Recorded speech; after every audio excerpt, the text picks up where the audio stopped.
तो कैसे हो मेरे दोस्तों, राधे राधे आप सबको। आज है 28 नवंबर और आज हमें बहुत कुछ डिस्कस करना है। तो चिड़ियों की चहचहाने के साथ हम अपना चिल्लाना शुरू करते हैं। तो सबसे पहले रिवीजन इन अ नटशेल में हम डिस्कस करेंगे कि गवर्नमेंट ऑफ इंडिया ने 1000 करोड़ रुपीस एलोकेट करे हैं स्पेस सेक्टर के लिए, ताकि इन स्पेस के थ्रू प्राइवेट स्टार्टअप्स को हम और भी ज़्यादा एम्पावर कर सके। अब इन स्पेस क्या है? Indian national space promotion and authorisation centre. ये एक मीडिएटर की तरह काम करता है ताकि गवर्नमेंट जो है वो प्राइवेट स्टार्टअप्स के साथ लिंक कर पाए और उनमें अपने ज़्यादा टेक्नोलॉजी एडवांसमेंट ला सके, ताकि इंडिया स्पेस सेक्टर में और भी ज़्यादा स्ट्रॉन्ग बन पाए। नेक्स्ट न्यूज़ की तरफ चलता है, तो वो है as per a report by UNESCO 2015 से 2024 तक की जो रिपोर्ट है, उसमें इंडिया का जो जीडीपी के साथ जो रेशियो है एजुकेशन सेक्टर में कितना ज़्यादा एक्सपेंस हुआ है, वो है 4.1 से 4.6% इंक्रीज़ हो चुका है। बाकी कंट्रीज़ के अगर कंपैरिजन में देखें तो काफ़ी कम है, but given it's size and diversity बहुत सारी चीज़ों के ऊपर और भी खर्च करना पड़ता है। बट स्टिल आई बिलीव कि एजुकेशन पे जितना ज़्यादा खर्च हो सके वो ऑब्वियसली बेटर होगा, क्योंकि उसी के ही थ्रू इकलौती वही चीज़ है जो इंसान का दिमाग खोलती है। आई एम नॉट सेइंग कि भाई किताबें ही पढ़नी चाहिए या फिर पढ़ाई लिखाई ही एक सक्सेस का ओनली वे है, बट डेफिनेटली वो आपको हेल्प करता है आपका दिमाग के चक्षु खोलने में, ताकि you have a bare point of view. वही ऑर्थोडॉक्स थिंकिंग में रह जाओगे तो कभी आगे बढ़ ही नहीं पाएंगे ना हम। Next is that according to finance ministry, India's overseas investment has increase by 58% during the first half of the current financial year. अब फॉरेन इन्वेस्टमेंट की बात कर रहे हैं तो जो भी लोग इंडिया के बाहर इन्वेस्ट करते हैं तो उसमें 58% से बढ़ोतरी देखी गई है। लेकिन ये जो चीज़ है वो मेरे लिए इतनी इंपॉर्टेंट नहीं है। मेरे लिए इंपॉर्टेंट है कि फॉरेन जो इन्वेस्टमेंट हो रही है, फिर फॉरेन रेमिटेंस होती है, या फिर कुछ भी अगर फॉरेन करेंसी या फॉरेन एक्सचेंज से रिलेटेड होता है, किस चीज़ से डायरेक्ट रेगुलेट किया जाता है? वो फेमा एक्ट से। FEMA foreign exchange management act 1999 में बनी थी। तो ये चीज़ आपको ध्यान रखनी है। Next is that the first instalment of the 15th finance commission जो ग्रांट किया जाता है 2024-25 के लिए, वो पहले जो उसका ग्रांट है वो निकल गया है। उसका फर्स्ट इंस्टॉलमेंट निकल गई है। किसके लिए निकली है? रूरल लोकल बॉडीज़ के लिए, जो कि आंध्र प्रदेश और राजस्थान में है। अब बात करेंगे फाइनेंस कमीशन के बारे में। तो फाइनेंस कमीशन की बात करें तो जो 15 फाइनेंस कमीशन था उसके जो हेड थे वो एन के सिंह सर थे, और अब जो चल रहा है वो है 16 फाइनेंस कमीशन चल रहा है, जिसके हेड है अरविंद पनगरिया, डॉक्टर अरविंद पनगरिया सर। अब फाइनेंस कमीशन है क्या? तो जो भी रेवेन्यूज़ कलेक्ट किए जाते हैं गवर्नमेंट के पास, वो हो सकता है टैक्स रेवेन्यूज़ हो या नॉन टैक्स रेवेन्यूज़ हो। अब टैक्स और नॉन टैक्स रेवेन्यू क्या, हम उसके बारे में बात करते हैं। तो टैक्स रेवेन्यू तो पता है, जो डायरेक्ट टैक्स है इनडायरेक्ट टैक्स से आता है। डायरेक्ट टैक्स हो गया आपके इनकम टैक्स हो गया, कॉर्पोरेट टैक्स हो गया, या फिर हाउस टैक्स हो गया।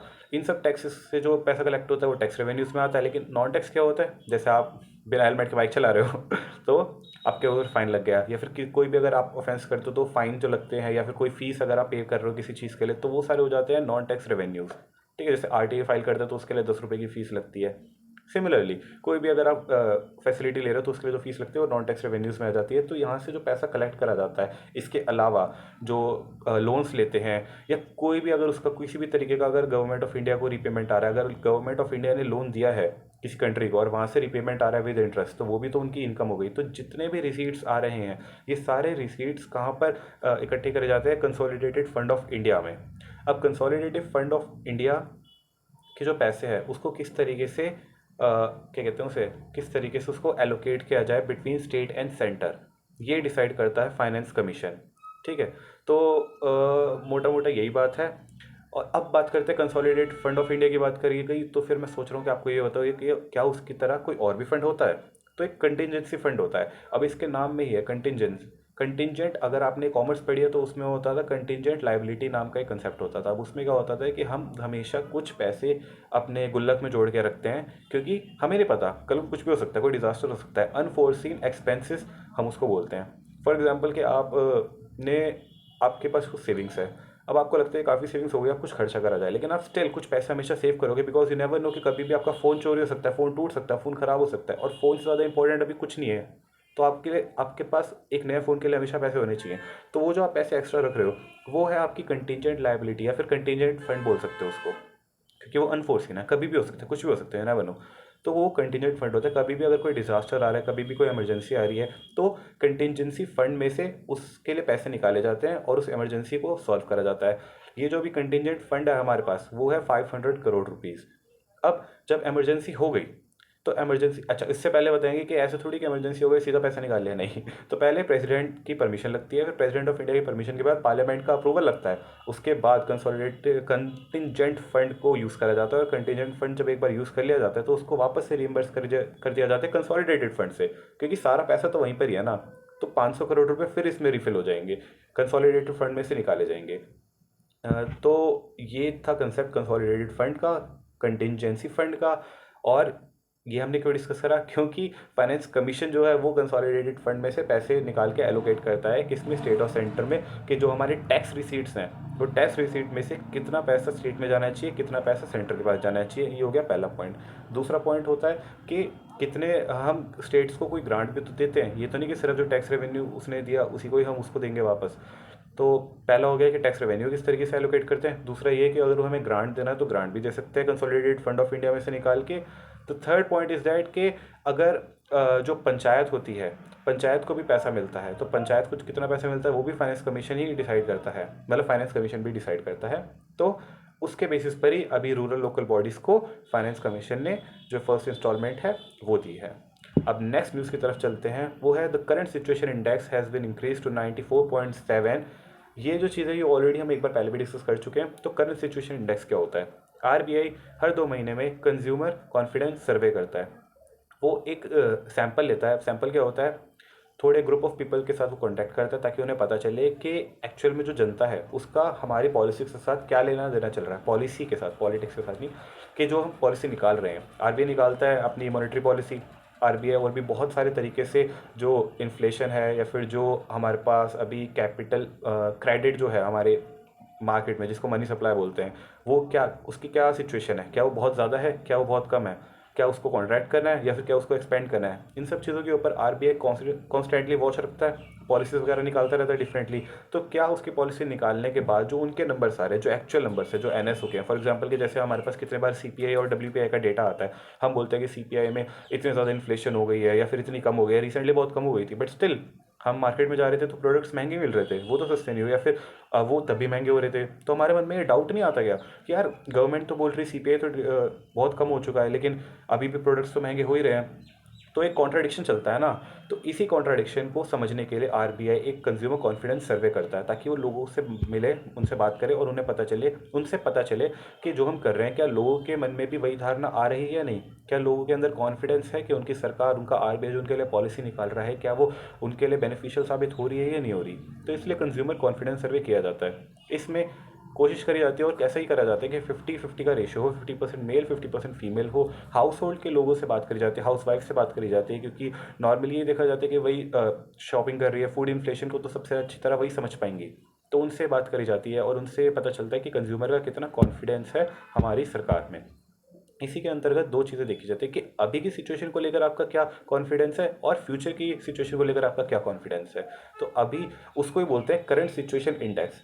जब हमें पता चल जाए कि अभी लोगों को क्या लग रहा है कि अभी के क्या हालात है, अभी सही चल रहा है नहीं चल रहा, तो करंट सिचुएशन इंडेक्स वो जो है वो 0.8 पॉइंट से बढ़ गई है, वो हो गई है 94.7। पहले कितनी थी, 93.9 थी। तो ये बढ़ गई है। इसका मतलब है कि पहले के मुकाबले थोड़ा सा लोगों में अब बढ़ोतरी दिख रही है कि हाँ भाई अब और ज़्यादा कॉन्फिडेंस है। फ्यूचर की बात करें तो फ्यूचर के लिए तो लोग बहुत ज़्यादा ऑप्टिमिस्टिक हैं और होना भी चाहिए कि हाँ चलो अभी तो जैसे तैसे कट रही है, आगे देखते हैं। तो उस पॉइंट ऑफ व्यू से हो सकता है कि उन्हें लगता है कि हो सकता है कि आगे जाकर तो सुधार मिल ही जाए, अच्छे दिन आ ही जाए फाइनली। तो फ्यूचर जो का जो वो है सिचुएशन इंडेक्स वो 120 के आसपास है, बट अभी का जो है वो 94.7 है। अगर 100 होता है that means it's perfect, it's still 94.7 I believe, फिर भी काफ़ी अच्छा है। अब आगे की बात करें तो RBI deputy governor M Rajeshwar Rao sir को 1 साल का एक्सटेंशन मिला गया है to be the deputy governor. इनके अलावा 3 और जो गवर्नर्स हैं उनके नाम आप मेरे को बता सकते हैं, और मेरे को ये भी बताना कि कौन से ऐसे डिप्टी गवर्नर हैं जो अभी लास्ट एक्सटेंशन पे चल रहे हैं। इसके बाद तो मोस्ट प्रोबेबली कोई दूसरे ही आरबीआई गवर्नर आएंगे। तो obviously he is the most handsome one among all of them. तो उनका कमेंट सेक्शन में मुझे नाम बताना। नेक्स्ट इज दैट इंडिया का textile sector is expected to grow nearly $350 billion by 2030।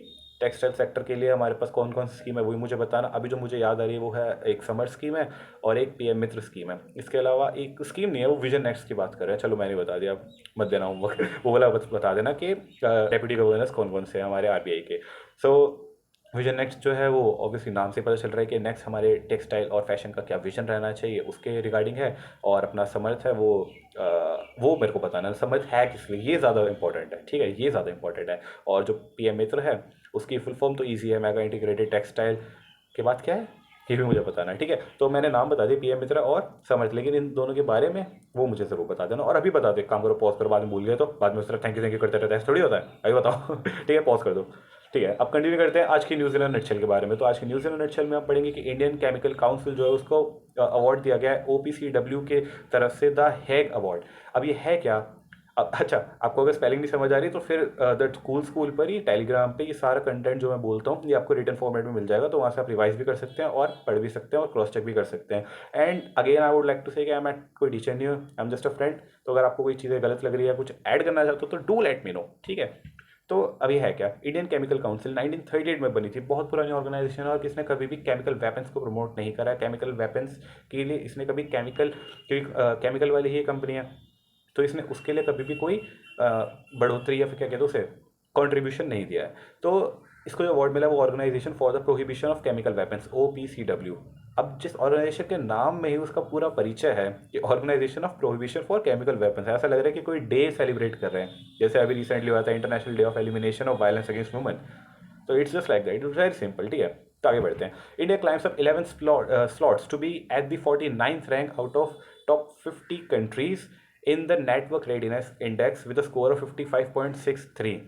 अब ये क्यों इंपॉर्टेंट है और ये चीज़ आपको कैसे पता चलेगी, अगर आप थोड़ा टीवी वगैरह देखोगे तो, मतलब टीवी इन द सेंस कुछ भी अगर ऐप यूज़ कर रहे हो। फॉर एग्जांपल मैं अभी जियो सिनेमा ऐप यूज़ करता हूँ, उस पर MTVSL देख रहा हूँ, तो मुझे उसमें एड्स में आता है कि वी की ऐड आ रही है वोडाफोन आइडिया की। तो उसमें मेट्रो में एक लेडी होती है, वो वीडियो कॉल पे बात कर रही होती है अपनी सिस्टर से और उसका हैप्पी बर्थडे होता है, तो बोलते हैं हैप्पी बर्थडे, तो सारे जो मेट्रो में होते हैं सारे हैप्पी बर्थडे बोलने लग जाते हैं। तो वो ये प्रमोट कर रहे हैं, देखो भाई हमारा नेटवर्क बहुत अच्छा हो गया, we are adding 100 towers every hour. तो इससे पता चलता है कि अगर वो न्यूज़ सच्ची है, अगर वो ऐड सच्ची है, अगर वो हमें ग्रीन वॉशिंग नहीं कर रहे हैं, तो इसका मतलब है कि यहाँ पर हम उसका इफेक्ट दिख रहा है। क्योंकि हमारे नेटवर्क रेडीनेस इंडेक्स में इंडिया की रैंक जो है 11 स्लॉट्स ऊपर आ चुकी है, 49th पर आप आ गए हैं। अब बात करते हैं कि इसमें और क्या चीज़ हम डिस्कस कर सकते हैं। वो है कि 5G लॉन्च हुआ था 2022 में और उसकी वजह से उस टाइम हमारी रैंक 118 थी, और अब 5G के स्प्रेड अगर देखेंगे कितना अच्छी तरह से वो प्रमोट किया गया है इंडिया में, तो अब उसकी रैंक हो चुकी है 15th।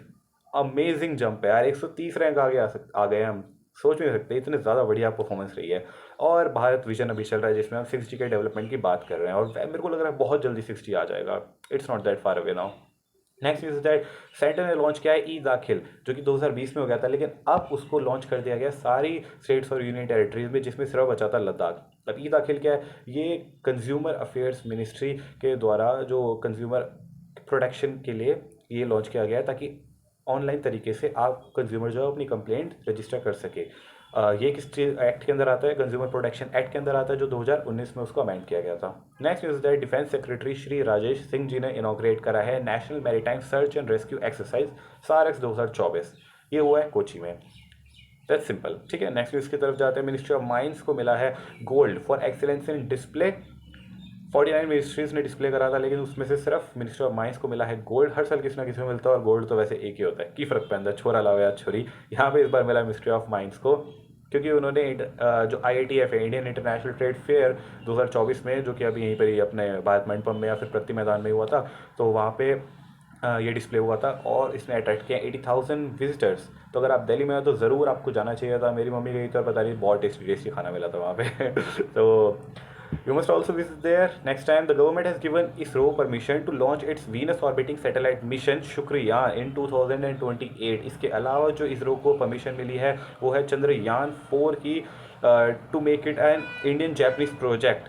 इसके अलावा अगर हम बात करें तो फिर इसका फर्स्ट जो लॉन्च है वो मेरे ख्याल से शेड्यूल हुआ है 2035 में। हम बात करेंगे कि किसकी, इंडियन स्पेस सैटेलाइट की, sorry Indian space station. Indian space station जो है वो भी ऑपरेशन हो जाएगा 2035 तक, ठीक है।